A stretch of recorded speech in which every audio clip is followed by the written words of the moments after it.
Superior fighter, landing more blows, throwing more blows, and generally dominating the action against Holyfield. Holyfield reversed the tempo in round 6, took advantage of a cut over Stewart's eye, which had resulted from a second-round headbutt, and progressively opened the cut to the point where the bout was stopped in round number 8.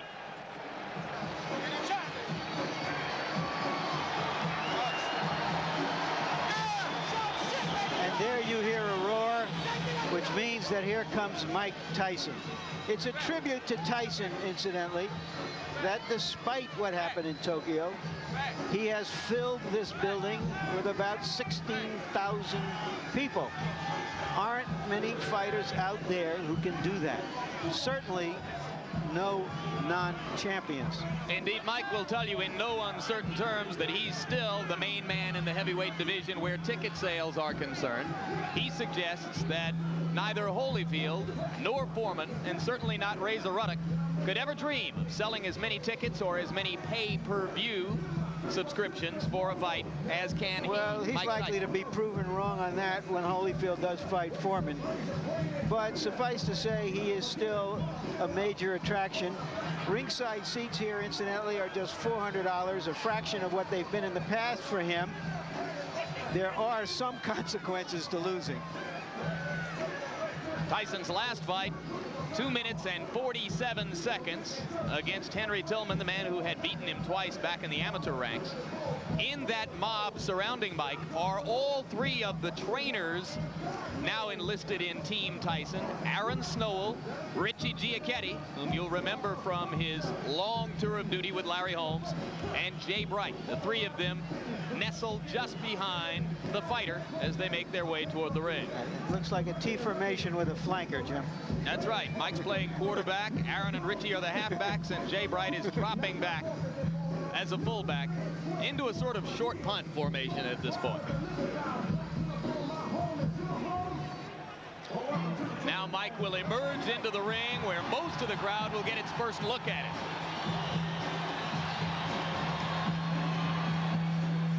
What he's wearing is a torn towel. And there you see the record. 38 wins, the 1 loss to Douglas in Tokyo. This the 40th bout of Tyson's professional career. His knockout percentage with 34 KOs is high, but not the highest in the history of the sport. And there goes Angela.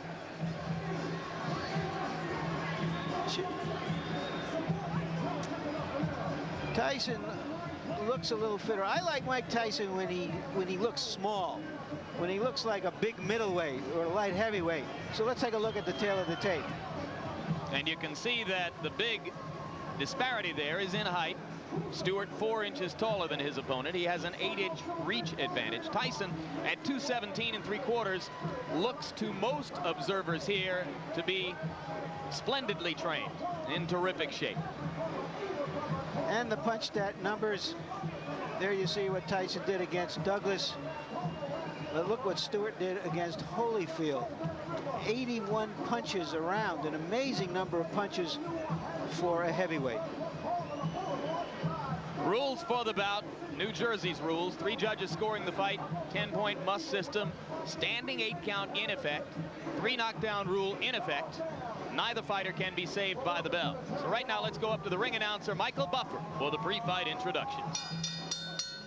Ladies and gentlemen, Don King Productions, in association with the Trump Plaza Hotel and Casino here on the boardwalk in Atlantic City, New Jersey, present the featured bout of the evening.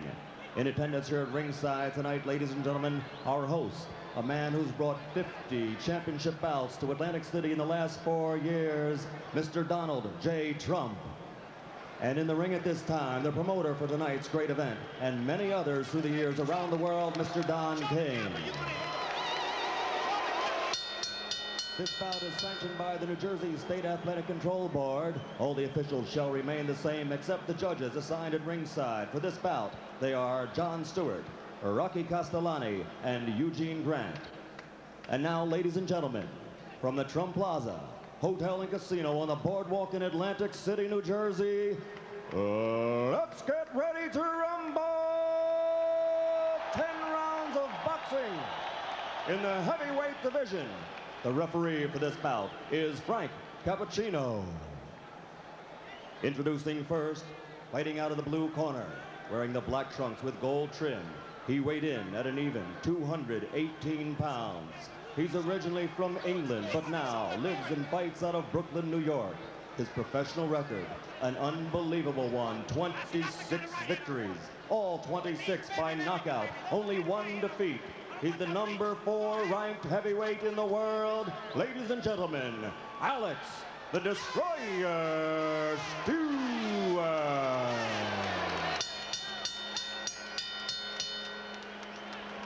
And fighting out of the red corner, wearing the solid black trunks, weighing 217 3/4 pounds, from Catskill, New York.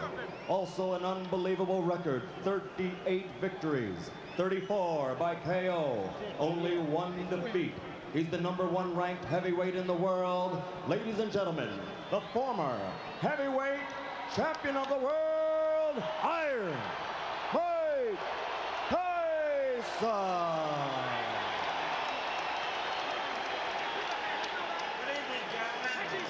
You're both given your instructions by the New Jersey Control Board. Protect yourself at all times. Both use touch gloves. Come on, come on.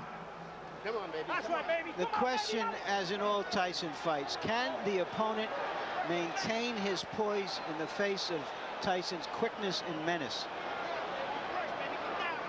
Or will he Stay in the retreat corner, Alex. into Michael, stay in the corner. self-defense?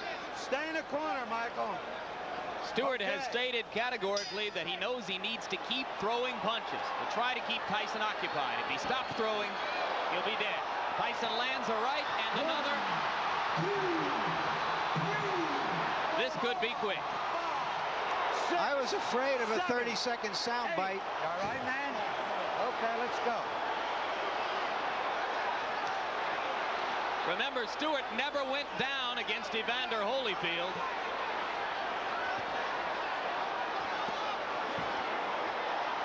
A shot to the body, another solid right hand. Stewart begins to throw as a means of trying to defend himself.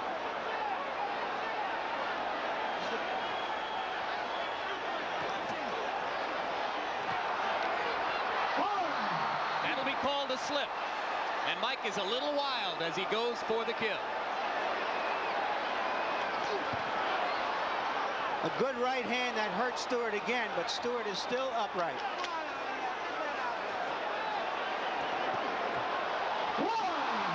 That was a flush right hand. 4, 5, 6, 7, 8, 9. He's up just at the count of 9, Jim. How you feel, man? Taking a good You look wanna is continue? Cappuccino. He's going to let him go. 3 knockdown rule is in effect. If Stewart goes down again, it's over. And Stewart has quick throwing punches. You can see how wobbly his legs are.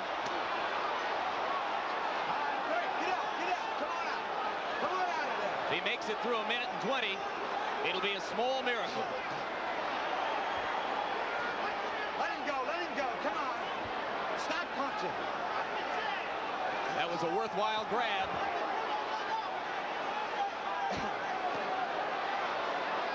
Tyson missed with a left that would have done it.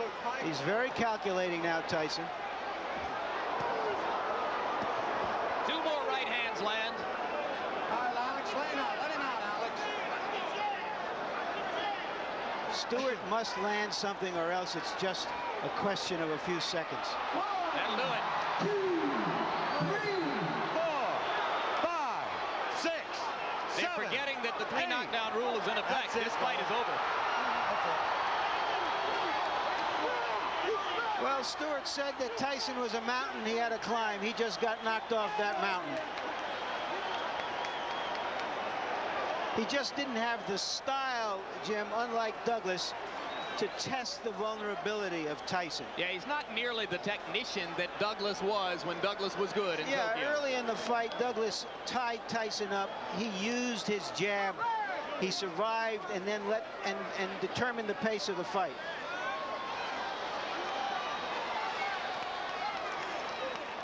Nothing bothering you. All right, you stay right there for a minute. Let me take a look here. He got caught in the early fight. The first fight, first punch. You know how many times you got knocked down? 3 times. 3 times. The first time, right? Yeah. You remember the first one? Yeah. Yep. Okay. Now, do you think you can stand up now? Yeah. Stand up for me. Put your feet together as you stand up. Put your feet. Right. No, I'm just holding you to see if you don't fall. Put your feet together. Let him go. Let him go. Let him go. Let him go. Okay, let him go.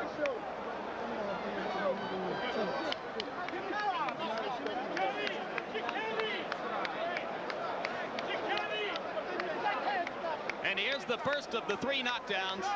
You look at Tyson moving in with controlled fury, and the right hand puts Stewart down. Stewart was able to get up at the count of 5. Now we'll take a look. Is this the first knockdown again? Yes, it is. Another angle.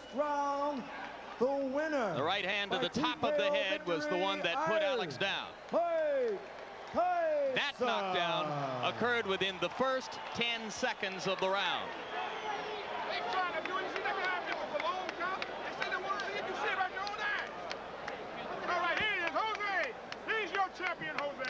Now we'll take a look at knockdown number 2. By this time, Stewart still wobbly from the first knockdown, and he went down without Mike having to land a crushing blow. Another look at knockdown number 2.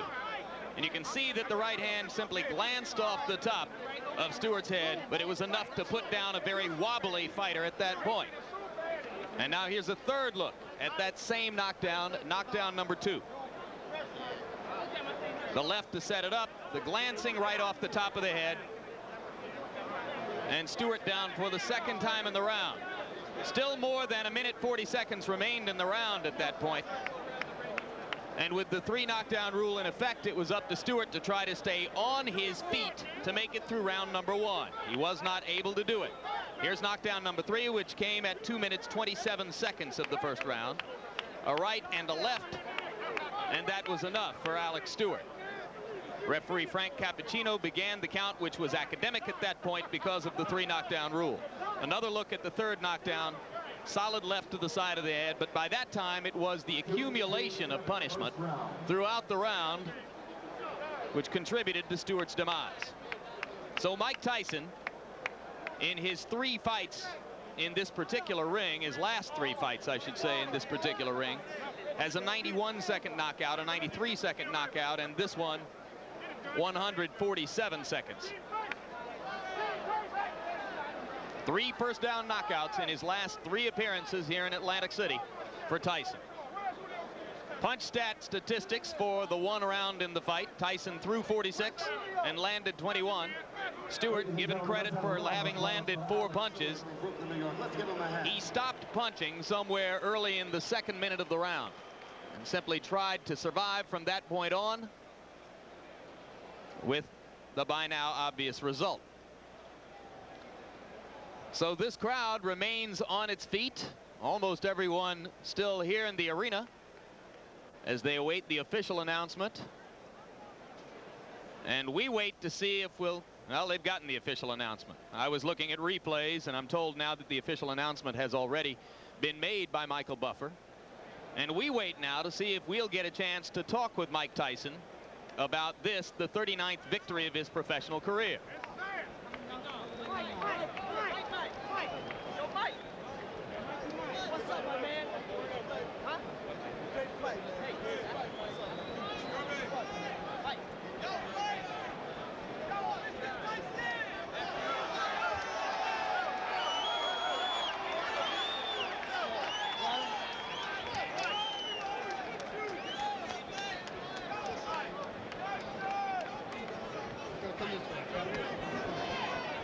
Ladies and gentlemen, you'll be back. Iron Mike Tyson, 227 of the first round. And here comes Mike Tyson to join us now at ringside. Congratulations on victory number 39. You came out with fury, to say the least. Knocked him down in the first 10 seconds of the round.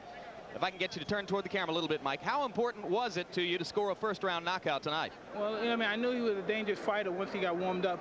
And my objective, I was in great shape. He was to go in there and put the pressure on him for 10 rounds. I knew I had to break him eventually. You appear to be in sensational condition. Do you feel considerably differently now than was the case 10 months ago in Tokyo? Absolutely, because my mind is more prepared. You know, I mean, that's what basically the whole standpoint came down to, is being prepared mentally. How does your situation compare now to what most people would regard as the peak of your career when you knocked Spinks out here in 91 seconds? Well, you know what I mean, I didn't feel like it was a same shoot of night tonight, because there's things that I know that I did that was mistakes. But you know what I mean, a good fight, and I'm in good shape. And I just like to thank all my fans on HBO that's been supporting me. But I just like to say this is my last fight on HBO. Is because HBO, they think that you'd rather see Holyfield than me. Thank you for supporting me. I love you all. Bye. Mike, one final question.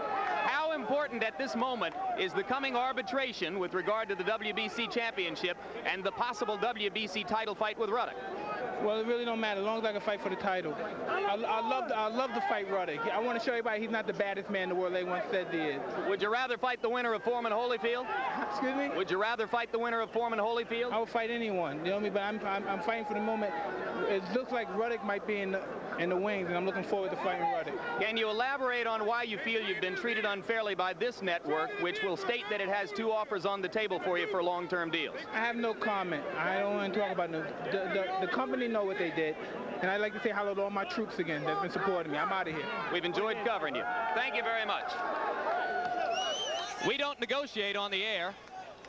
Our chief executive, Seth Abraham, will have plenty to say in the future about the potential for another Mike Tyson deal at HBO. It has been our hope for the past year that we could complete one more deal to give a long-term contract to Mike Tyson and to continue to cover his fights here on HBO.